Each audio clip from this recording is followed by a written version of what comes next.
This is what we were doing last time.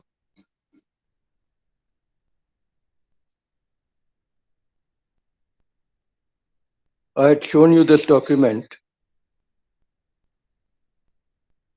where we had done the derivations for converting a given delta load into a star load and the vice versa. Okay.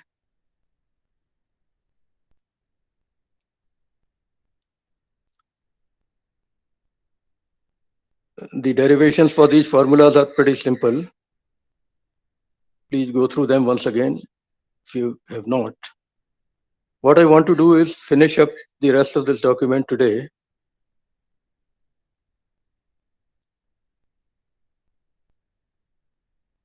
We have done these problems last time, so I'm not going to spend time on them.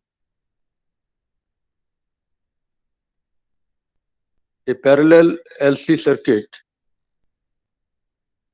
having identical component values in all the branches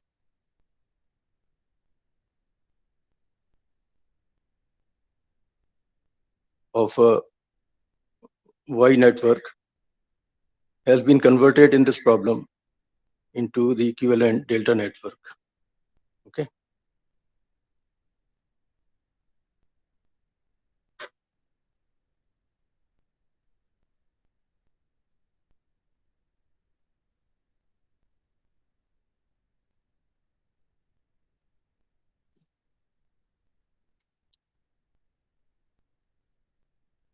Here,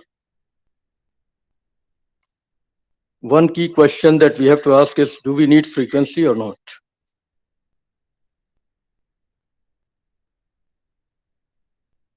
If you have a purely resistive circuit, obviously you don't need frequency. But if you have inductors and capacitors, it's a good idea to know the frequency.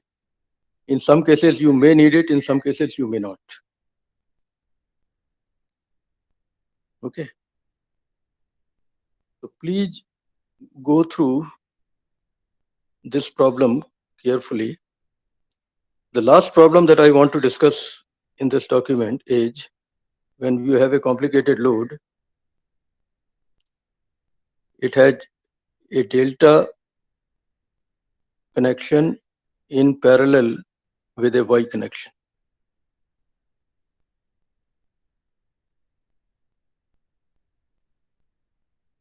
And it is balanced. Balanced in the sense that all the Y branches have the same load and all the delta branches have the same load.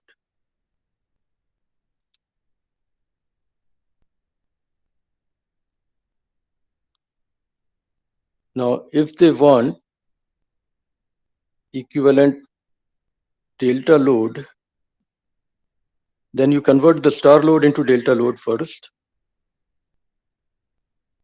and that would become parallel to the other delta load. That's how you figure out the overall equivalent circuit. Okay.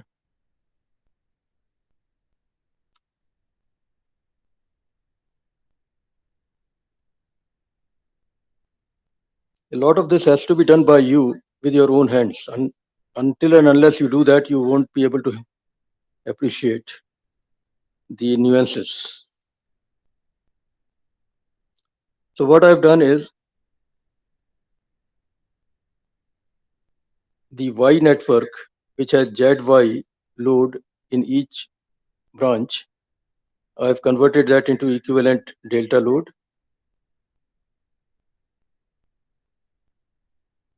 Okay. Which will be simply 3 times ZY. And then that goes in parallel with the other delta load. So each branch has the parallel combination of 3 ZY and delta. That's what I figured out here. So hopefully you will be able to understand this problem. And if it comes to Y equivalence, then you do the opposite. The outer delta load is what you convert into Y load.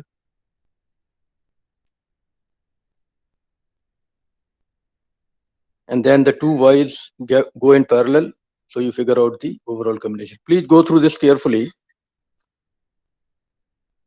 And let me show you another document for throwing more lights on this.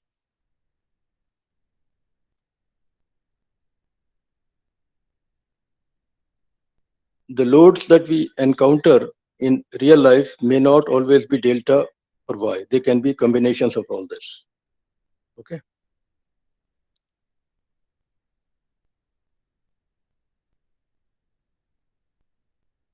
The formulas given in this presentation are same as what I've given you, but the notations may be slightly different.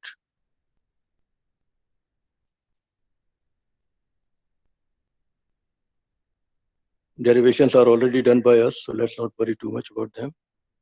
I want you to look at the examples. Here you are given a complicated load with all resistances, no inductors and no capacitors. So frequency info will not be needed.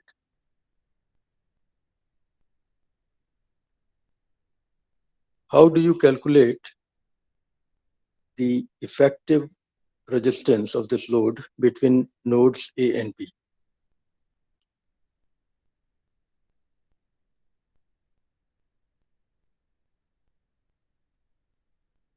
You see, first of all, a 30 ohm resistance on the extreme right. Just leave it as it is. Then you see one delta on top, and below that two resistors. That delta on top can be converted into equivalent star load using formulas that you know.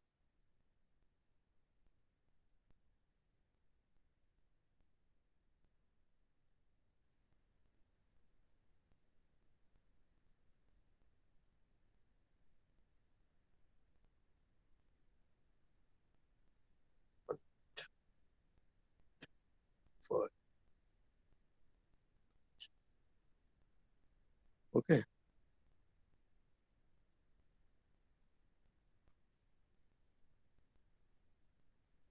Okay, actually, no, they have taken the other way around. What they have done is they have taken the star load containing 10 ohm, 20 ohm, and 5 ohm and have converted that into delta load. Fine, we can do that also. So the equivalent delta load for those three resistors is shown on the right hand side. Now you substitute it here, the circuit simplifies to this.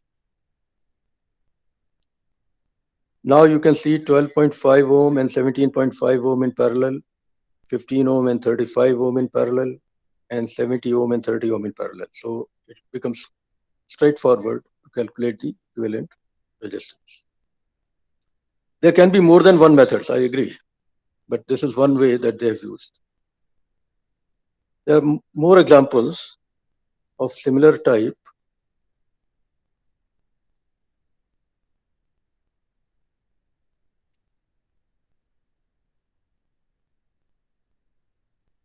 You can see things here.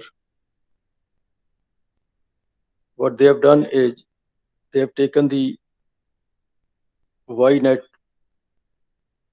network containing 10 ohm, 20 ohm, and 5 ohm.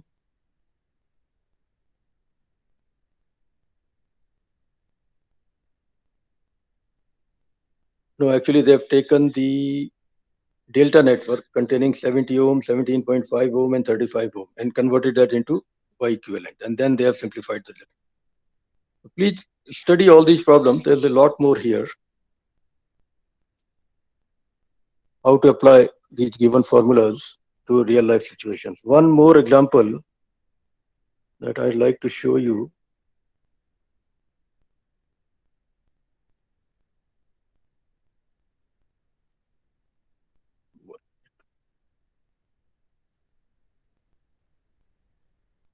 Yeah, this one. Simple exercise. It's a bridge load with 5 resistors. Our job is to figure out the input resistance. And there is an extra resistance of 9 ohm in series with this bridge. what I did was I took the delta load, the top one, between nodes A, B, and D. And to convert it into equivalent star load, I used the formulas. Essentially, if you need the impedance in the star load's A branch, then you take the two impedances connected to A, multiply them and put that as the numerator, and the summation of the three delta impedances as the denominator. That's how it works. If you don't remember formula, there's a logic for it. Okay. So using that, I get the corresponding star network. And then I plug it back into the original circuit. It gets transformed this way, the last diagram. Now it's very easy.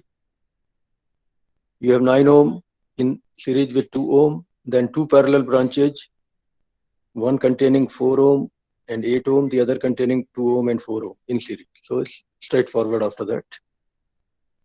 Okay, you can figure out the rest very easily. Parallel combination of 4 ohm and 8 ohm, you can figure out, sorry, series combination of 4 ohm and 8 ohm is 12 ohm. Series combination of 2 ohm and 4 ohm is 8 ohm. Sorry, 6 ohm. So 6 in parallel with 12 ohm, you can figure out and then sum up the result. You should be able to get the equivalent impedance. Now let's move to the actual system, which has load as well as generators.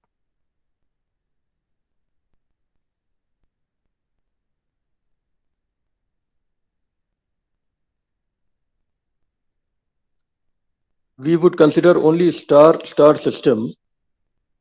That means the load is connected in a star configuration and generators also are connected in a star configuration.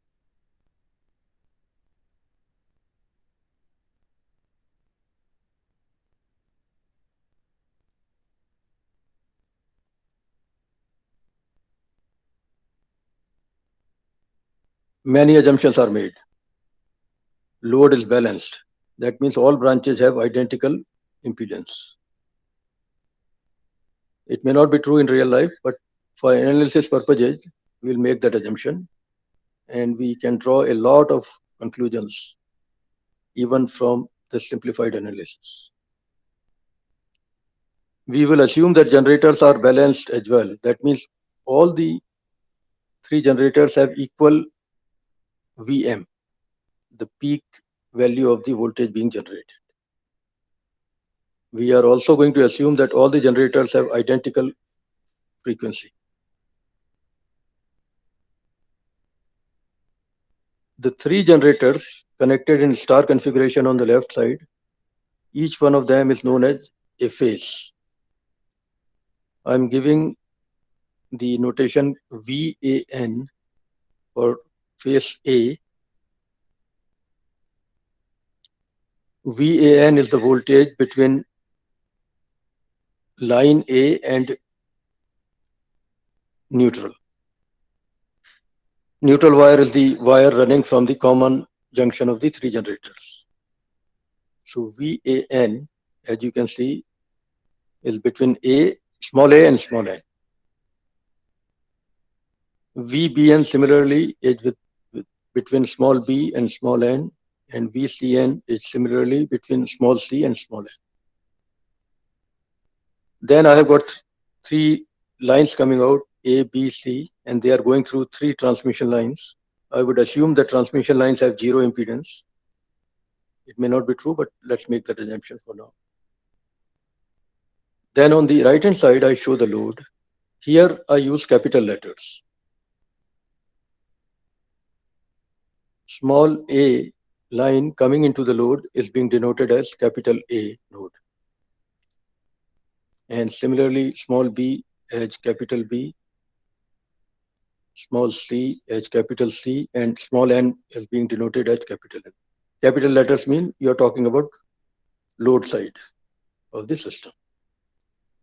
Now, I told you last time that in a three-phase system, the three generators have a 120-degree phase shift among them.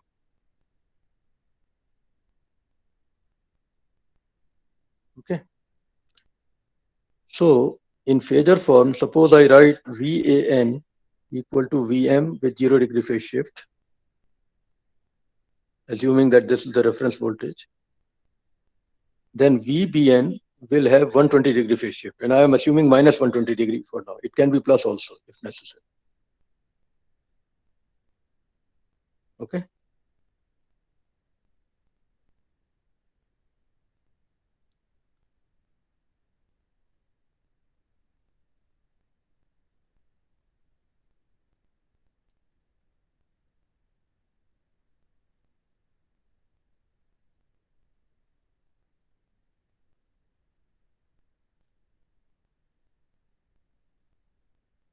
VCN will have minus 240-degree phase shift because that will be additional 120 degree from VBN.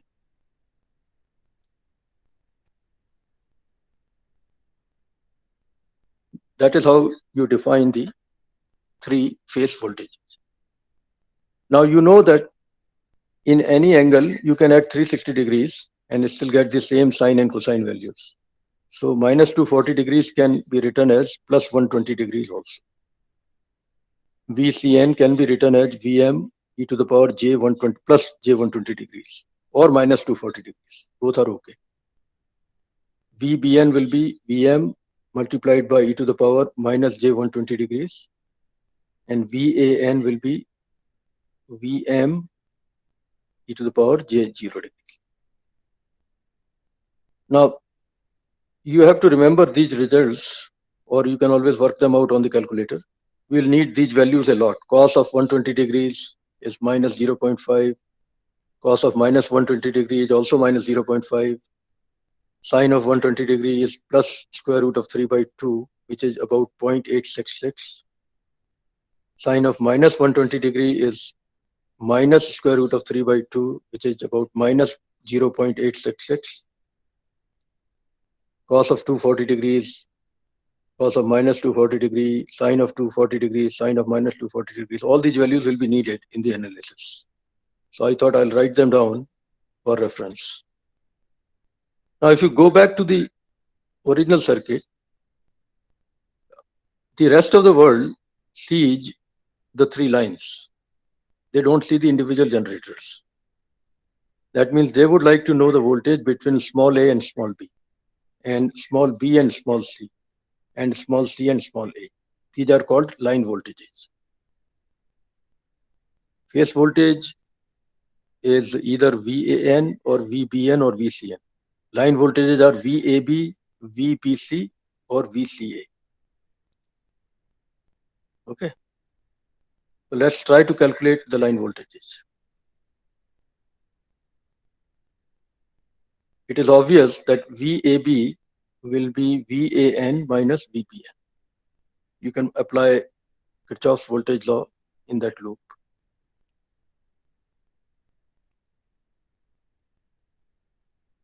And VAN is VM multiplied by e to the power j0. So it is simply VM. VM multiplied by 1 plus j0 minus VBN. VBN is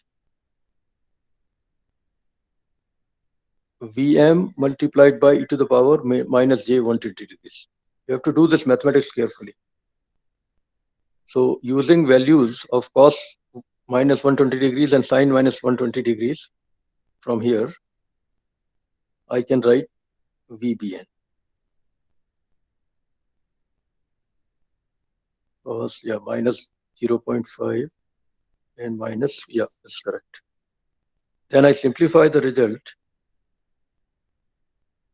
for the first line voltage. It is VM plus VM divided by 2 and the entire thing multiplied by 1 plus j square root of 3. VM is common, of course. You can take it out. So what I get is Vm and within parenthesis 1 by 2 plus j square root of 3 by 2 plus 1 by 2. Okay.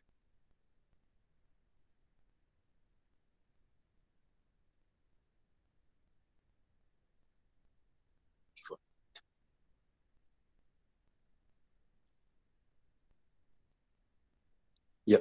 And 1 is there at the end because of the other Vm on the left hand side of equation 6. So I sum up the result. I get Vm multiplied by 3 divided by 2 plus j square root of 3 divided by 2. Vm divided by 2 comes out. Within the parenthesis, I get 3 plus j square root of 3. If I take polar form, then the magnitude becomes, you can see the mathematics, it is Vm multiplied by square root of 12 divided by 2. And the angle, phase angle of this line voltage turns out to be e to the power, tan inverse of square root of 3 divided by 3, which is tan inverse 1 upon square root of 3, which is plus 30 degrees. So the first line voltage turns out to be square root of 3 Vm with a phase angle of 30 degrees. Similarly, we do other two line voltages. VBC will be VBN minus VCN.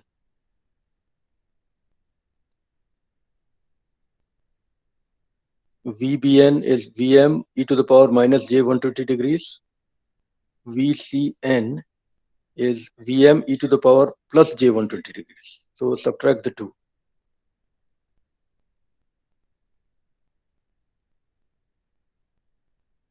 Okay. When you put the values for cos of minus 120 degrees and sine of minus 120 degrees and cos of 120 degrees and sine of 120 degrees, and you simplify the result, you will see that the magnitude of this line voltage is the same as the magnitude of the previous line voltage, square root of 3 multiplied by V.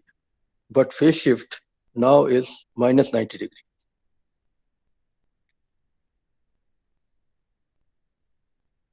So line voltages, at least two of them, have magnitude higher than the magnitude of the phase voltage. Let's look at the third one also. It's straightforward again.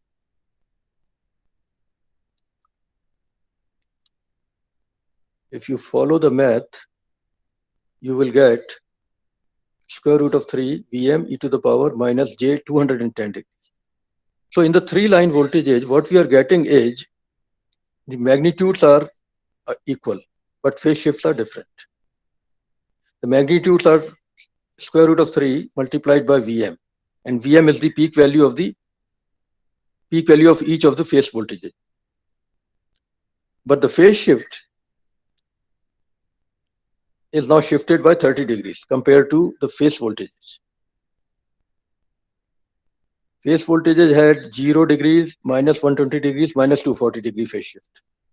Line voltages have plus 30 degree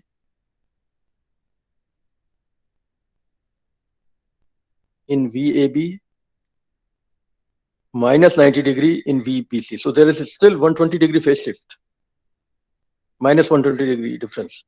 But the absolute values have gone up by 30 degrees. And VCA is minus 120, minus 90, minus 120, which is minus 210 degrees. That's a very important finding, that in a star-star system, the magnitude of line voltage is higher than the magnitude of the phase voltage by a factor of square root of 3. Even if you forget the phase part, the magnitude part is extremely critical to know. Okay. We define VLL as the magnitude of line voltage, which can be magnitude of VAB or magnitude of VBC or magnitude of VCA. The peak value is the square root of 3 multiplied by Vm. Generally, we deal with RMS value. So VLL RMS value will be square root of 3 Vm divided by square root of 2. We define the magnitude of phase voltage as Vm divided by square root of 2 in terms of RMS value. So typically, the line voltage magnitude is square root of 3 multiplied by the magnitude of the phase voltage in both RMS and peak sense. Okay. Now, how about currents in the three lines? Well, line currents are same as the phase currents because of the way the connections are made. In line A, which has symbol small a on the generator side and symbol capital A on the load side, the current that would flow is I small a.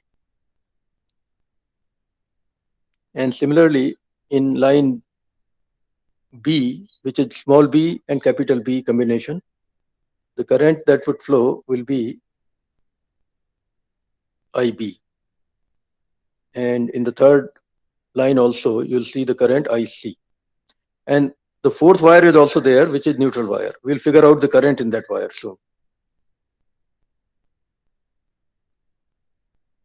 So I small a is same as I capital A. I'm using symbols small a and capital A to denote the generator side or load side. That's why I'm writing two different things. I small a is same as I capital A. That means on the load side or on the generator side, the current is the same. Similarly, I small b is same as I capital B. And I small c is same as I capital C.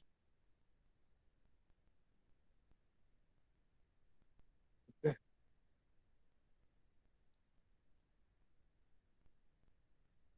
Now you see that there is a lot of similarity among the phases. Except the phase difference, everything else is identical. It's a balanced system, right?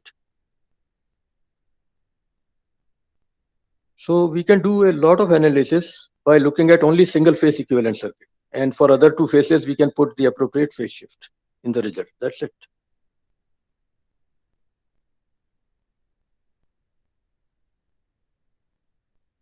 That is why the method called single phase equivalent circuit is very important. Give me 1 minute.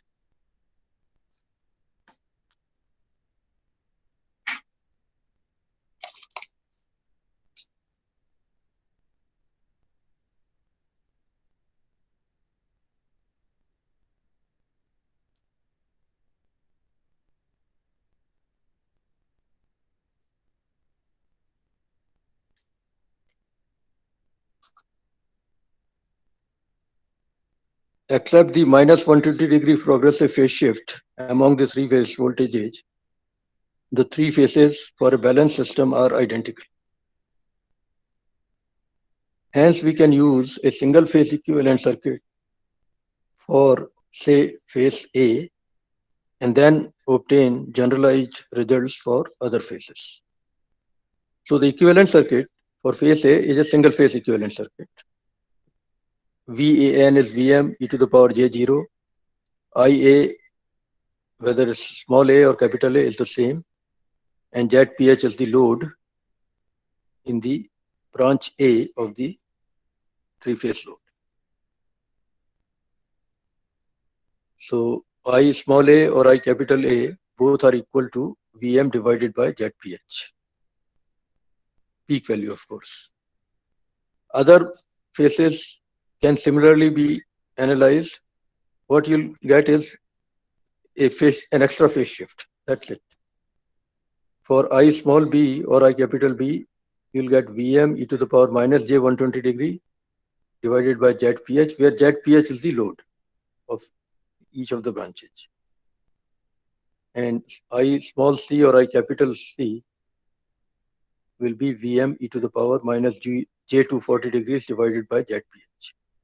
Now, by chance, if the transmission lines have some impedance other than 0, then that can be included very easily in this equation. In the denominator of these equations, you put ZPH plus Z of the transmission line. That's it. So it's not difficult to modify the analysis for a lossy transmission.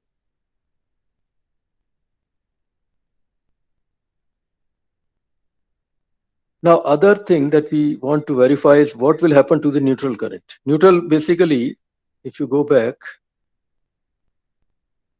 returns all the currents, the sum of all the currents back to the generator system. And I'm defining the direction of neutral current as returning back. So I small n or I capital N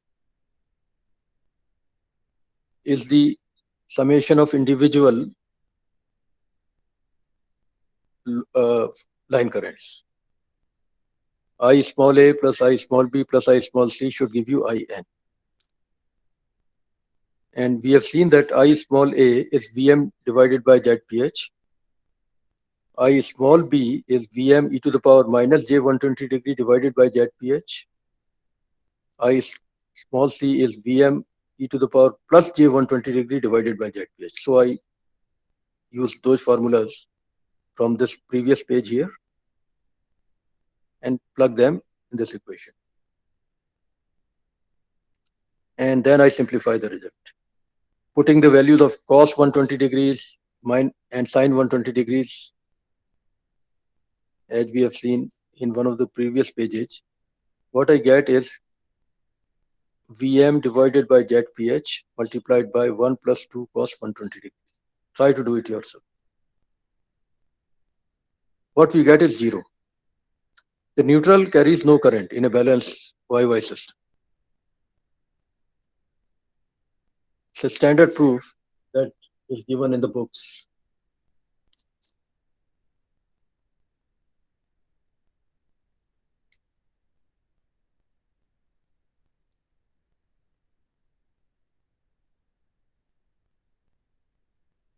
Okay.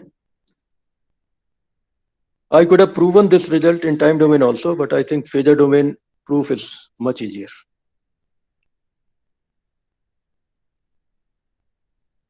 Now, ultimate objective is to look at the total power consumed.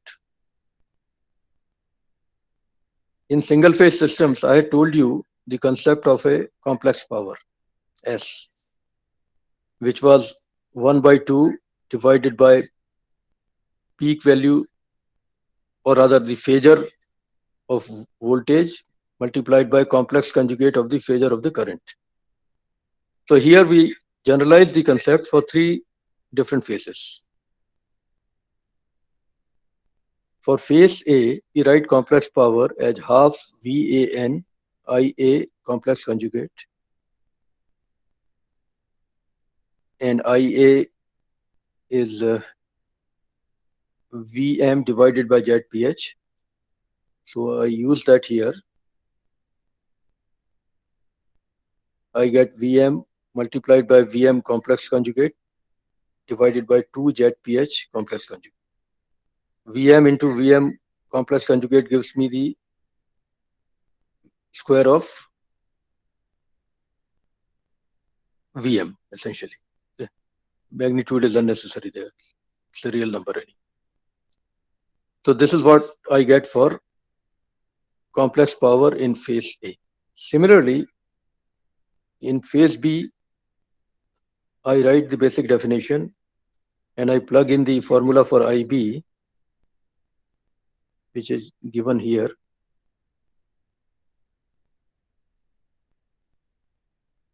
I again get the same thing as complex power in phase A.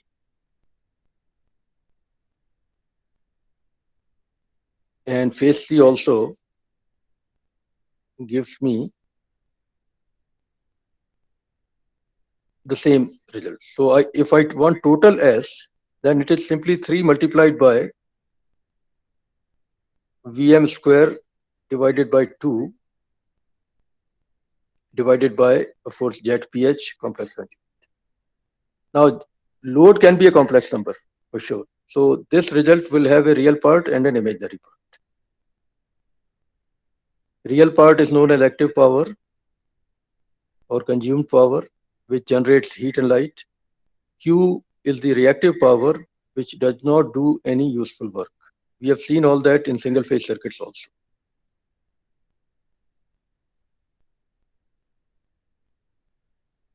Now, suppose I want to look at power in time domain.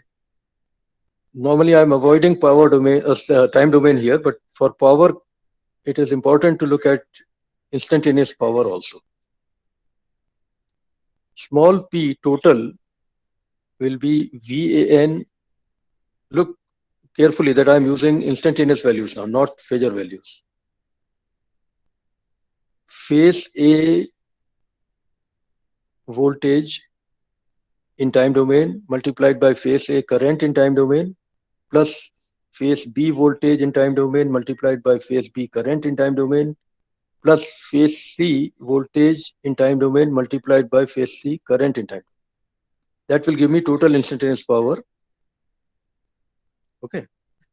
I'm assuming it will be the same on generator side and load side because losses in transmission lines are zero.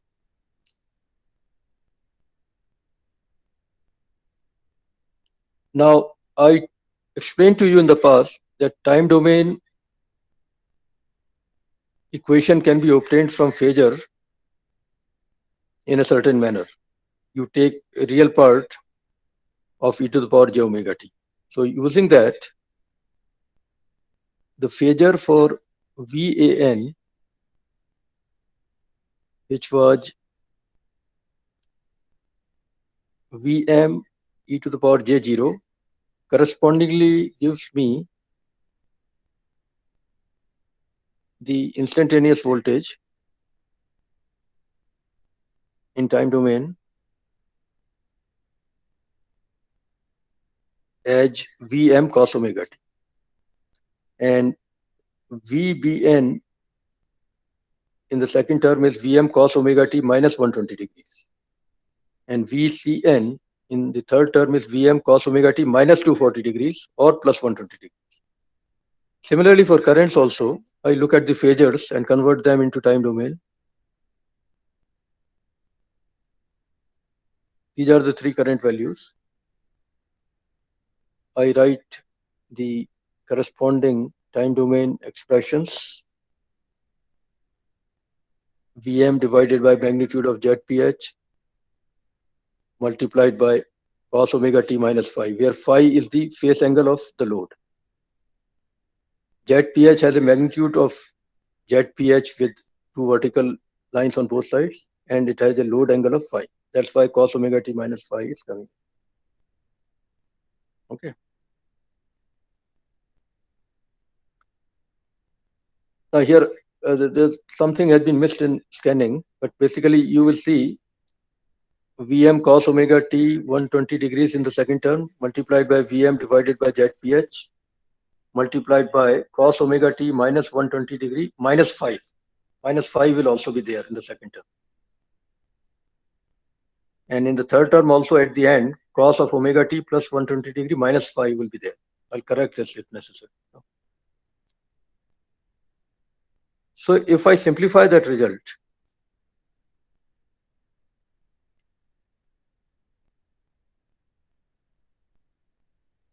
okay, takes a bit of calculation. I have to break up cos, I have to use the identity cos A cos B equal to something, you know. So that identity is being used here. And ultimately, the result that we get is that there is no time dependent term in the instantaneous power. This is very different from what we saw in single phase circuits.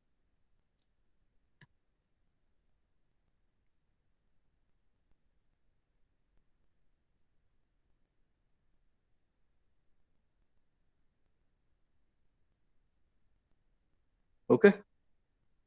This is one of the major advantages of three-phase systems over single-phase systems, that power has no time-dependent component, at least in a balanced system.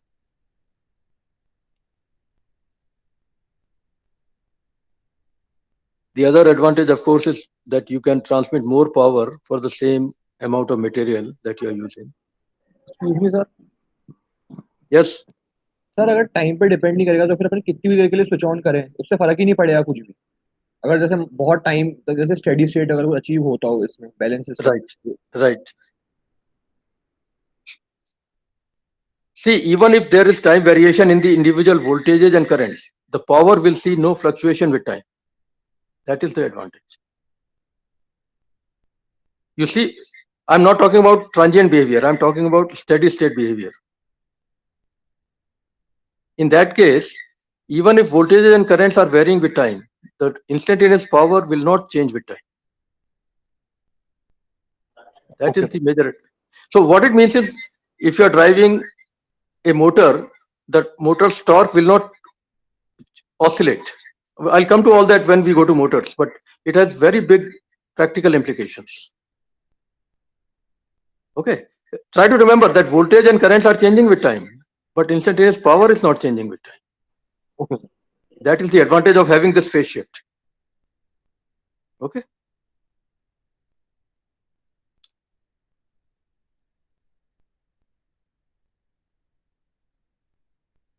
I think I'll solve the problems next time. Let me send you this document anyway. I'll make one correction because something has been missed in scanning. I'll correct that page and then I'll send you this document. But next time we are going to start solving problems. In the meantime, please go through the theory once if after you get the document. Okay, I think this is enough for today.